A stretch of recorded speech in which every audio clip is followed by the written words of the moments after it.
Bueno, vamos a proceder con la conferencia del doctor Pablo Santillán,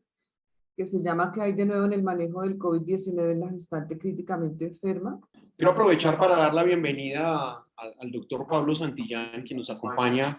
desde nuestra vecina República de Ecuador. Pablo es una persona con una experiencia espectacular en términos del manejo de la paciente crítica. Él es anestesiólogo de formación, pero creo que es una de las personas que a nivel latinoamericano más ha participado en el desarrollo de políticas, protocolos y guías para el manejo de nuestra paciente obstétrica crítica. Los dejo con la doctora Maritza para que lo presente, pero yo quería intervenir para darle no solamente el agradecimiento a Pablo por apoyarnos, por participar con nosotros, sino también el agradecimiento por venir a ayudarnos en este evento educativo. Muchas gracias, Pablo, y un fuerte abrazo. El doctor Pablo Santillán es anestesiólogo, fellow en anestesia obstétrica de embarazo de alto riesgo del INPER y del UNAM, México. Es instructor de simulación del Centro de Simulación INSIMED en Colombia. Es instructor de EVALA Plaza, profesor de cátedra de anestesia obstétrica y de la Universidad Católica de Ecuador y Universidad Central del Ecuador. Adelante, doctor Pablo, y bienvenido. Muchas gracias la invitación al comité organizador, al doctor Saulo Molina, la doctora Marcela Huitrago. Pues para mí es un gusto estar el día de hoy con ustedes y vamos a hablar un poco sobre lo que hay en la actualidad en el COVID-19 en la paciente críticamente enferma. Y dentro de esto es importante saber que en primer lugar no tengo ningún conflicto de intereses y luego de esto saber que al inicio de la pandemia y posterior a los estudios de la doctora Asma Khalil y de la doctora Ruth Landau en Nueva York y en Londres, se determinó que al inicio las pacientes tenían una probabilidad de ser asintomáticas en una gran proporción. Es decir, que solo entre el 7 y el 15% de estas pacientes presentaban sintomatología. Y esto era importante porque nos llevó a que nosotros tengamos otras opciones de diagnóstico en este tipo de población, tomando en cuenta la gran probabilidad y la gran prevalencia que tienen de ser asintomáticas de estas pacientes. Tan importante fue esto que un estudio de cero prevalencia de tres instituciones en España, específicamente en Barcelona, determinó que dependiendo de la edad gestacional, nosotros tenemos una mayor probabilidad de que la paciente sea menos asintomática y de que desarrollen neumonía hacia el final del tercer trimestre. Como ustedes pueden ver en la diapositiva, hacia el primer trimestre más de un 70% de pacientes pueden ser asintomáticas, mientras que hacia el tercer trimestre solo el 50% de estas llegan a ser asintomáticas y un 4% pueden desarrollar neumonía. Total, y después de los estudios que se determinaron de la presencia de esta nueva cepa, la cepa delta, se determinó que nosotros teníamos una incidencia mucho mayor de infección en la población obstétrica. Y este estudio prospectivo determinó que en más de 1,500 pacientes, menos del 0,1% de pacientes llegan a una mortalidad. Sin embargo, más del 5% de pacientes necesitan cuidados mucho más avanzados como terapia intensiva y el 0,7% de las pacientes ventilación mecánica. Esto es importante porque, como vimos, a partir de abril del presente año, esta nueva cepa delta determinó un pico importante incluso en la población obstétrica y en las maternas y determinó un aumento de la incidencia del contagio de la COVID-19 en estas pacientes. Y tal vez este estudio, que fue una revisión sistemática y varios metaanálisis, más de 70 estudios en 13,000 pacientes gestantes que intentaron comparar si había una mayor prevalencia de COVID y de eventos críticos en la población gestante versus 83,000 pacientes no gestantes. Y generalmente, o más bien se mantiene esa misma tendencia de tener una prevalencia de alrededor del 10% de infecciones en estas pacientes, dentro de las cuales más del 70% de estas son asintomáticas, teniendo como síntomas más frecuentes la fiebre y la tos, y a nivel de alteraciones analíticas, el aumento del PCR y ciertas elevaciones como de las transaminasas. Sin embargo, uno de los puntos importantes de este estudio es que determinó que en las pacientes que tienen sintomatología leve y moderada, la incidencia de eventos tromboembólicos no es tan elevada en comparación a las pacientes que presentan sintomatología grave, dentro de las cuales este 6% puede tener una mayor prevalencia de eventos tromboembólicos, y nosotros debemos tener medidas ya sea de tromboprofilaxis mecánica por medio de mecanismos de compresión intermitente o tromboprofilaxis farmacológica, dentro de las cuales la heparina de bajo peso molecular es la indicada en esta población. Como les había dicho anteriormente, solo entre un 10 y un 15% pasan a lo que tenemos como sintomatología moderada a severa, mientras que un 5% pasa a ser una paciente críticamente enferma que va a requerir definitivamente ya sea ventilación mecánica o el uso de terapia intensiva. Como ustedes pueden ver en la diapositiva, estas pacientes tienen un odds radio de 1.66 y 1.88, mayor probabilidad de desarrollar una pues patología grave y el requerimiento de maniobras y de terapia pues intensiva y ventilación mecánica para su recuperación. Dentro de esto, también es importante determinar que las pacientes que tienen factores de riesgo son las pacientes que tienen generalmente mayor probabilidad de desarrollar una enfermedad por la COVID-19 grave. Y dentro de estos, el índice de masa corporal, que es una de las pandemias que tenemos en la actualidad por la gran incidencia de obesidad y superobesidad a nivel de los embarazos, y comorbilidades como por ejemplo la hipertensión arterial y la diabetes mellitus, pues hace que estas pacientes con mayores comorbilidades tengan una mayor probabilidad de desarrollo de pues enfermedad grave en este tipo de patología.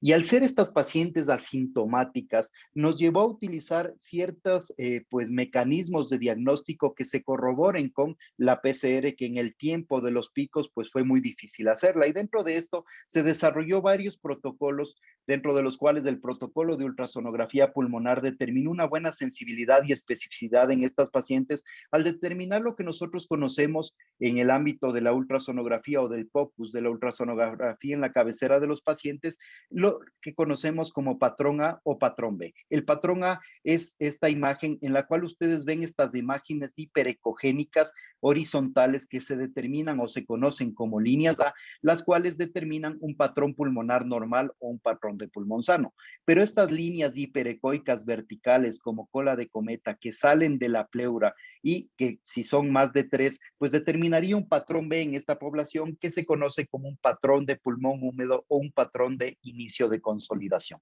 El doctor Soldati hizo un estudio en el cual determinó una serie de scores donde nosotros tenemos el score 0, en el cual es un patrón de un pulmón seco o un pulmón normal, el patrón 1 en el cual ustedes comienzan a ver un engrosamiento a nivel de la pleura pulmonar y un inicio de la presencia de líneas B, es decir, un inicio de patología y de consolidación, el cual conforme va avanzando la enfermedad, pues aumenta esta cantidad de líneas B para llegar a un score total, a un score 3, donde tenemos prácticamente un pulmón blanco y una zona de hepatización o de consolidación. Es decir, que en la actualidad la ultrasonografía pulmonar en escenarios críticos donde tenemos limitación de hacer pruebas de PCR, pues nos determina una buena sensibilidad y especificidad para el diagnóstico de estas patologías. También, como todos sabemos, uno de los gold estándar para el manejo y el diagnóstico de la COVID es la tomografía computarizada, pues definitivamente la exposición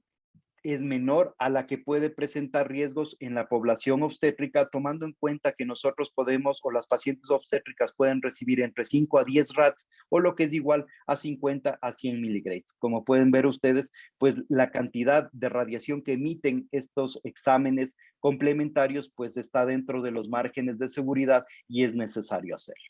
Uno de los estudios importantes de nuestro gran amigo, el doctor Raigan Martínez, conjuntamente con el doctor Jonathan Torres, tanto del Instituto Nacional de Perinatología como del Hospital General de México, es determinar si hay algún marcador que nos permita saber que tal vez la paciente tiene un mayor riesgo de severidad. Y miren ustedes que el ratio entre el SFLT1 y la angiotensina 2 parece tener un aumento de la probabilidad de no solo complicación a nivel materno, es decir, mayor necesidad de terapia intensiva con un odds ratio de 1.05, sino también la mayor necesidad de maniobras avanzadas como intubación e incluso sepsis y muerte. ¿Cuál es el mecanismo que más o menos nosotros manejamos para esto? Es que definitivamente la hipótesis es que la espiga o la proteína de la espiga del SARS-CoV-2 va a actuar a nivel de los receptores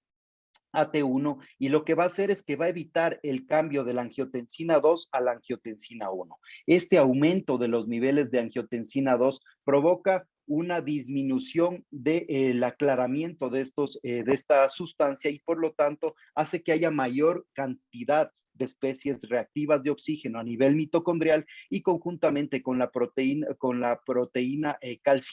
calcineurinina, pues hace que el receptor de la angiotensina 2 haga un pues cofactor con el AT1R y pues obviamente aumente la cantidad de lo que conocemos como la FLT1 y por lo tanto el radio que esté por encima de 3.06 aumenta la probabilidad en 1.31 veces de que nosotros desarrollemos una enfermedad pulmonar grave. Por lo tanto, es importante que nosotros hagamos mediciones de estos factores y miren ustedes que este grupo fue un poco más allá e intentó determinar si el factor de la SFLT1 en una medida de 1.6 más del múltiple de la mediana determinaba un aumento de la probabilidad no solo de complicaciones, sino también de muerte. Y definitivamente sí. Miren cómo el valor por encima de 1.66 del múltiplo de la mediana determina una mayor probabilidad de neumonía en 1.8 veces, una mayor necesidad de ingreso a terapia intensiva, de sepsis y de muerte,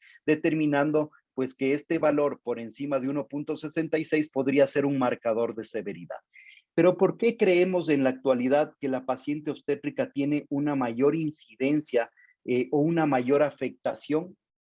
del COVID en el embarazo? Y pues definitivamente las alteraciones que se producen a nivel de varios sistemas es lo que nos produce a nosotros una mayor probabilidad de que la paciente obstétrica tenga lesiones. Y dentro de esto, uno de los puntos importantes es lo que nosotros conocemos en la actualidad como los sistemas de liberación de proteínas de daño molecular. Y dentro de esto, estos sistemas de protección de proteínas de daño molecular, lo que nos determina es que nosotros vamos a tener una alteración a nivel inmunológica o una respuesta inmunológica alterada en vista de la adaptación o de los cambios fisioadaptativos del embarazo. Dentro de estos, uno de los puntos importantes es la alteración del cambio del fenotipo del TH1 al TH2 que determina una disminución de la respuesta a el virus específicamente por la materna. Otro de los puntos importantes y que se cree que tiene una determinación dentro de la respuesta inmunológica de la paciente obstétrica a la COVID-19 es la disminución de las células natural killer y la disminución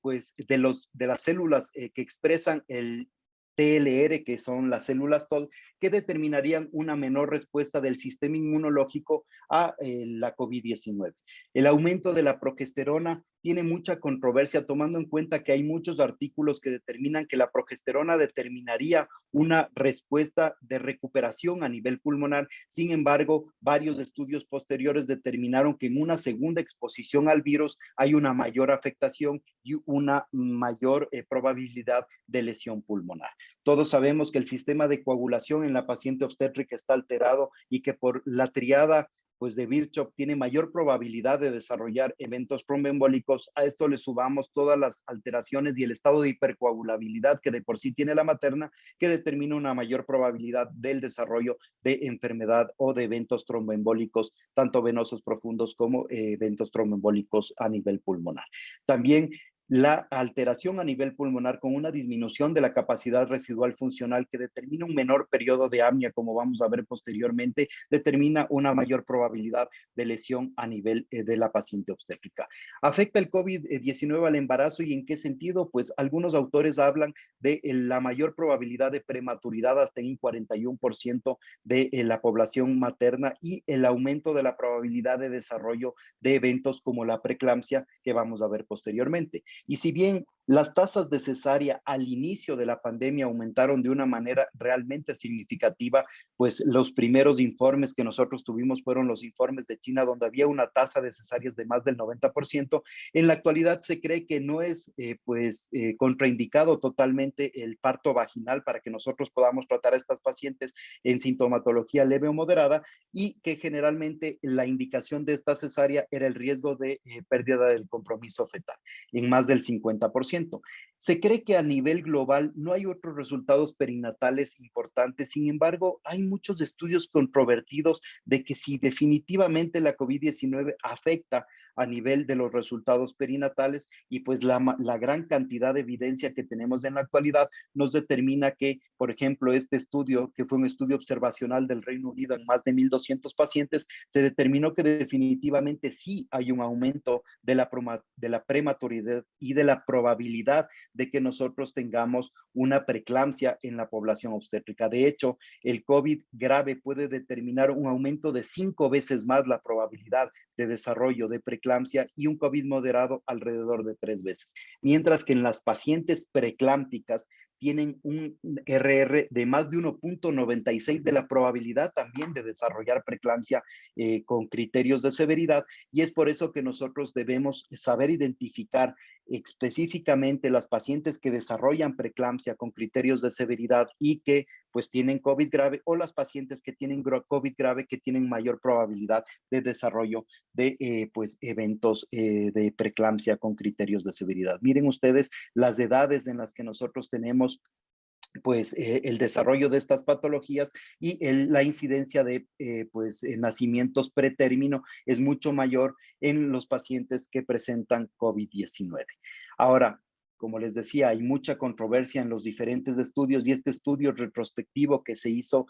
pues en un hospital de Canadá, en el Hospital Ontario de Canadá, en más de 2 millones de pacientes con 13,700 muertes fetales, pues determinó que la incidencia de prematuridad y de mortinatos no varió en este tiempo de estudio que realizaron desde el año 2002. Y miren ustedes que la tasa de mortalidad previa al COVID o de prematurez previa al COVID era de 7.96 versus 7.87 post-COVID. Es decir, que en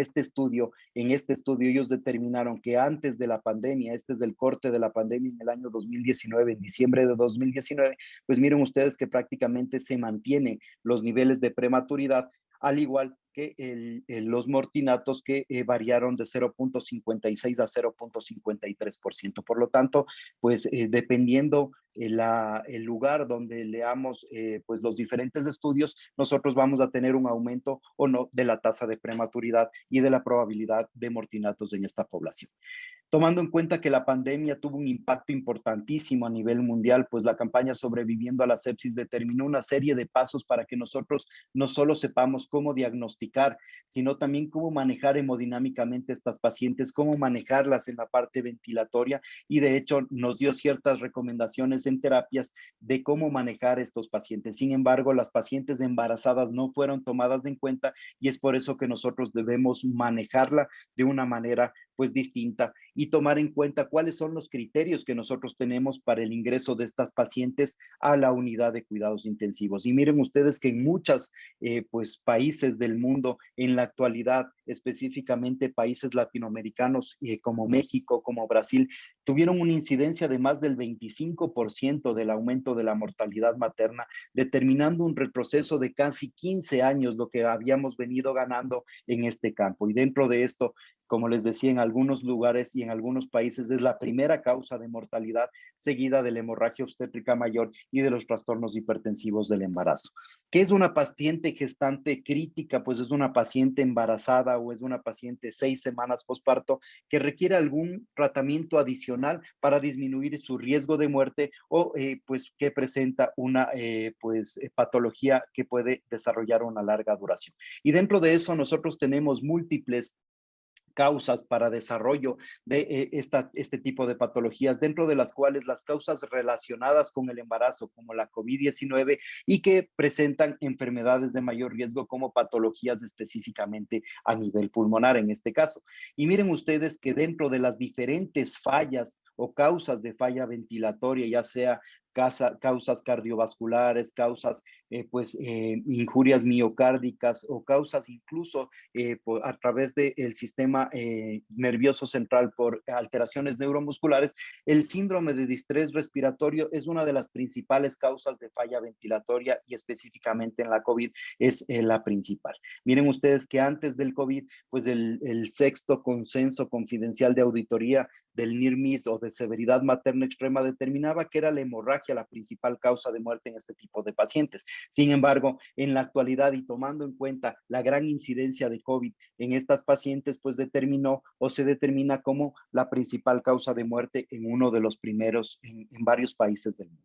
Miren ustedes que dentro de los criterios de ingreso a terapia intensiva a nivel 3, la paciente obstétrica que presente un soporte o la necesidad de un soporte respiratorio avanzado con ventilación mecánica o alteración de 2 o más órganos debe ingresar a terapia intensiva. Y nosotros tenemos varias causas o varias determinantes para este fallo multiorgánico en estas pacientes y tenemos tanto criterios mayores como criterios menores. La presencia de un criterio mayor, es decir, la necesidad cada vez mayor de una ventilación mecánica o un shock posterior al manejo de vasopresores, es decir, que no podemos o no logramos mantener una tensión arterial media por encima de 65 milímetros de mercurio, o la presencia de 3 criterios menores dentro de los cuales tenemos pues la PAFI, que es el ratio entre la presión arterial de oxígeno y la fracción inspiratoria de oxígeno por debajo de 250, o cualquiera de estas alteraciones, pues 3 o más de estas determinaría que la paciente tenga una necesidad de terapia intensiva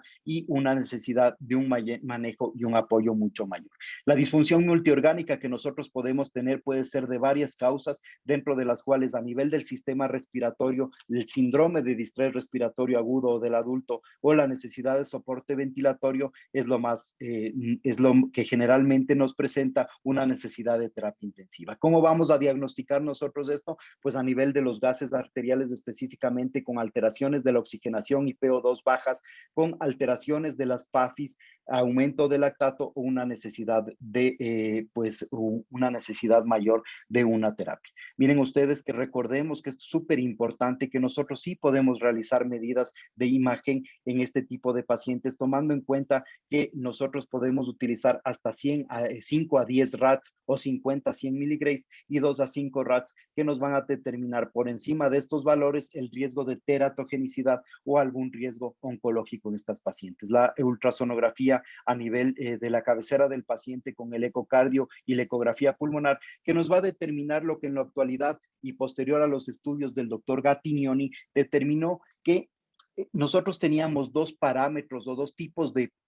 pacientes para ventilar. Es decir, antes el síndrome de estrés respiratorio agudo se manejaba de una manera específica. Sin embargo, la COVID-19 nos determinó que nosotros debemos individualizar este manejo tomando en cuenta la heterogenicidad de estas pacientes y la probabilidad de tener un resultado mucho mejor en cuanto a la individualización del manejo crítico de estas pacientes. Dentro de esto, en la actualidad se conoce los subfenotipos de los fenotipos de LIH que nos hablaba la literatura y que nos hablaba de pues los procesos hipoinflamatorios, como el caso 1, donde nosotros teníamos una hipoxemia estable sin un síndrome de disfunción multiorgánica, es decir, que no había alteraciones a otros órganos, y el estado hiperinflamatorio, que era un estado mucho más grave en el cual el paciente tenía una mayor mortalidad y determinaba una disfunción multiorgánica que aumentaba obviamente la mortalidad en estos pacientes. Estos son los fenotipos que el doctor Gattignoni nos determinó, el fenotipo que determinaba una baja elastancia y una dificultad para reclutar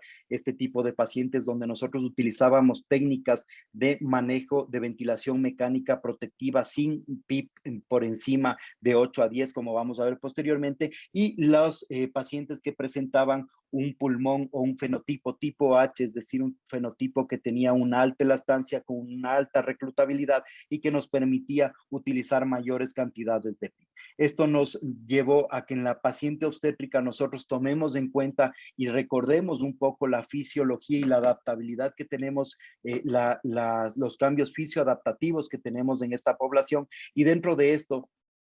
puntos importantes es la disminución de la capacidad residual funcional que tenemos en estas pacientes entre un 20 y un 25% por disminución del volumen residual. También hay que tomar en cuenta el aumento del consumo de oxígeno, tomando en cuenta que la materna debe, pues,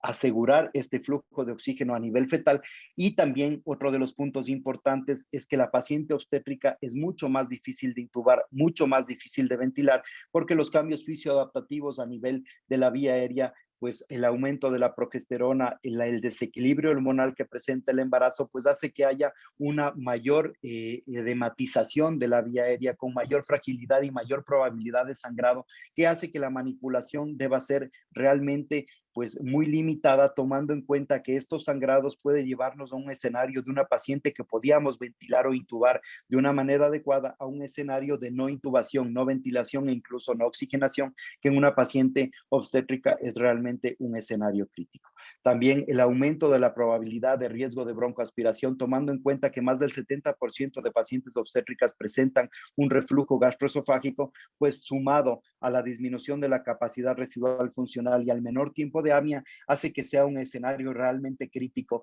del manejo. Y dentro de esto, los tres pilares importantes dentro de la gestación que debemos considerar es, en primer lugar, disminuir la probabilidad de hipoxemia, tomando en cuenta que una hipoxemia materna determinaría una hipoxemia fetal, y es por eso que nosotros debemos asegurar saturaciones de oxígeno periféricas por encima de 95%, sin embargo, depende de la altura donde nos encontremos, es decir, en ciudades como Bogotá, como Quito, como La Paz, pues los niveles de saturación de oxígeno cambian a niveles por encima de 92%. El objetivo de esta oxigenación periférica es determinar una presión arterial de oxígeno por encima de 70 milímetros de mercurio, que es lo que requiere el feto para mantener una adecuada oxigenación. A nivel del CO2, pues recordar la alteración de la gasometría que presenta la población obstétrica con valores de CO2 entre 28 a 32. Sin embargo, algunos autores hablan de lo que conocemos como la hipercapnia permisiva, es decir, no mantener valores por encima de 35 milímetros de mercurio, tomando en cuenta que esto afecta directamente a nivel del flujo uterino placentario, teniendo en cuenta que mientras más alta es la PaCO2, pues obviamente menor es el flujo uterino o el flujo sanguíneo placentario. Y obviamente prevenir lo que nosotros conocemos como la lesión pulmonar inducida por la ventilación, que se determina con mayor probabilidad en este tipo de pacientes. Es por eso que en la actualidad nosotros debemos utilizar una ventilación de protección pulmonar o una ventilación protectiva que la conocíamos ya en la población adulta, dentro de las cuales se determinaba o se manejaban ciertos valores de volumen tidal, de presión plató, de PIB, y en la paciente obstétrica lo que nos recomiendan en la actualidad es utilizar volúmenes corrientes que no sean mayores de 6 ml por kilo, con presiones meseta por debajo de 30 y con PIBs moderadamente alta. La división tanto de la presión plató como el PIB pues determina una presión de conducción que no debe ser mayor de 15 centímetros de agua, y esto es lo que nosotros conocemos como ventilación protectiva, es decir, utilizar volúmenes bajos de ventilación pulmonar sumados a una PIB moderada a alta con presiones plató por debajo de 30 que determinen una presión de conducción o una driving pressure que no esté por encima de 15 centímetros de agua. Los objetivos o las metas finales que nosotros vamos a manejar en estas pacientes es intentar no mantener presiones arteriales de CO2 por encima de 35 milímetros de mercurio, porque como recordamos anteriormente, pues esta influye directamente a nivel del flujo uterino placentario cuando se elevan por encima de estos valores. La presión arterial de oxígeno que debe mantenerse por encima de 70 milímetros de mercurio, con unas PAFIs que no estén por debajo de 150, y dependiendo de la zona donde nos encontremos, una saturación de oxígeno por encima de 92% o por encima de 94%. Una de las controversias definitivamente era qué utilizar para sedar este tipo de pacientes, tomando en cuenta que la mayoría de literatura habla de que los fármacos en más de un 60% son categoría C, y más los fármacos que utilizamos para sedar. Sin embargo, en la actualidad la mayoría de estudios determina que dependiendo del trimestre nosotros podemos utilizar con mucha tranquilidad sustancias como el propofol, que determinan si bien sí tienen un índice de partición feto-materno que permite el paso transplacentario, pero tanto el feto como la madre tienen mecanismos de eliminación de este tipo de medicamentos, y uno de los puntos importantes es que en el caso de que sea inminente el nacimiento del producto, pues hay que conversar con los neonatólogos y determinar que dependiendo del medicamento que hayamos utilizado y las semanas de gestación, pues este puede tener un paso transplacentario que pueda producir una depresión respiratoria en el producto. En la actualidad, en el tercer trimestre, se determina el uso de este medicamento que es la dexmedetomidina, que es un agonista alfa-2 que se está utilizando mucho para el manejo no solo de sedación, sino también de analgesia en la población obstétrica, y nos permite lo que conocemos en la actualidad como una sedación consciente. Este medicamento actúa de una manera bastante pues noble para la población obstétrica y para el feto, y determina que incluso pues sea utilizado como un mecanismo en ciertas patologías, ya sea para el manejo analgésico como para el manejo anestésico, tomando en cuenta que este tipo de medicamentos tiene un paso transplacentario y un índice de coeficiente feto materno muy pues alto, y determinaría el poco paso placentario de esta medicación. Sin embargo, pues este tipo de medicamentos nos ha ayudado mucho en la actualidad en el manejo de terapia intensiva, no solo a mantener la sedación consciente de los pacientes, sino también a determinar una mejor probabilidad de que la paciente tenga menos asincronías, es decir, que tenga menos o que pelee menos con el ventilador y que tenga una adaptación mucho mayor a la ventilación mecánica, sumada a otro tipo de medicamentos como por ejemplo el propofol, que se utiliza mucho en la actualidad. Como les decía anteriormente, las técnicas de ventilación protectiva son ideales en las pacientes, y pues la ventilación en prono, que se ha determinado que en pacientes, pues que se lo puede realizar en pacientes obstétricas, y es una de las medidas de, que nos ha servido mucho para determinar una mejora importantísima de la pues recuperación a nivel pulmonar en las pacientes con este tipo de patologías. Uno de los puntos importantes en esta población es que nosotros debemos evitar lo que conocemos como neumonía asociada al ventilador, y tenemos varias maneras de realizarlo con varias técnicas que nos permiten, como por ejemplo la elevación de la cabecera del paciente entre 30 a 45 grados, y en el caso de que nosotros tengamos una paciente con un tiempo más de 72 horas de intubación endotraqueal, pues determinar ciertas estrategias como por ejemplo el enjuague con clorhexidina y la valoración diariamente para determinación de lo que conocemos como winning pulmonar o como winning a nivel de la ventilación, es decir, la extubación o los criterios de extubación en la paciente que nos permitan pues sacarla del ventilador lo más pronto posible, con la probabilidad de tener una recuperación mucho más rápida de esta población. Como conclusiones, pues definitivamente la mayoría de estudios determinan que la población obstétrica y la materna tiene mayor riesgo en el embarazo, no solo de prematuridad, sino también de preeclampsia. El síndrome de estrés respiratorio agudo, pues determina que la paciente obstétrica en un 5% requiera maniobras mucho más avanzadas, como por ejemplo ventilación mecánica invasiva, y dentro de estas la técnica de ventilación protectiva es la que debemos utilizar. Y pues posterior a todos los estudios que se han realizado y que ya son muy conocidos por ustedes, y el riesgo protrombótico que tiene pues la población obstétrica, el determinar el uso de heparinas de bajo peso molecular como medida profiláctica farmacológica, y el uso de técnicas de compresión o medidas de compresión neumáticas intermitentes como una técnica no farmacológica para el manejo de estas pacientes. Creo que me pasé un poquito del tiempo, pero estamos acabando. Muchas gracias por su atención, y pues quedo atento a alguna pregunta que tengan en el chat. Muchas gracias, doctor Pablo. Vamos a pedirle el favor, si es posible, que nos conteste las preguntas a través del chat. Con gusto. Agradecemos su conferencia. Que tenga buen día.